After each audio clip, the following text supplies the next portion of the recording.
قلندر ایسے جو تسخیر کائنات کریں، خراج لیں وہ سلاطین سے، خر کا پوش رہیں۔ وہ جلوتوں میں کمند ایک محروماں پہ رکھیں، وہ خلوتوں میں زماں و مکاں کو زیر کریں۔ وہ بز میں ہوں تو ہیں مثل پرنیاں و حریر، وہ رز میں ہوں خود آگاہ تن سے دور رہیں۔ قلندر جو کہ اپنے جسم خاکی اور اس مادی جہاں کی تسخیر میں مصروف رہتے ہیں، وہ اگرچہ بوریہ نشیں ہوتے ہیں پھر بھی بادشاہوں سے خراج وصول کرتے ہیں۔ بادشاہوں کے تخت ان کے خوف سے کانپتے ہیں۔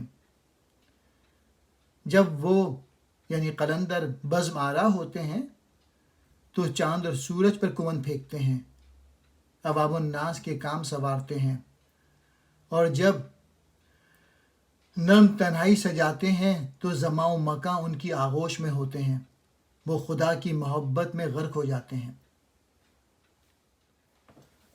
جس دن قلندر بزم آرا ہوتے ہیں تو وہ حریر و پرنیا جیسے ریشمی کپڑوں کی مانند نرم و گداس ہوتے ہیں، ہر دوست اور دشمن سے یکساں سلوک کرتے ہیں، لیکن جب وہ میدان جنگ میں ہوتے ہیں وہ خود فراموشی کے عالم میں راہ خدا میں اپنی جان قربان کر دیتے ہیں۔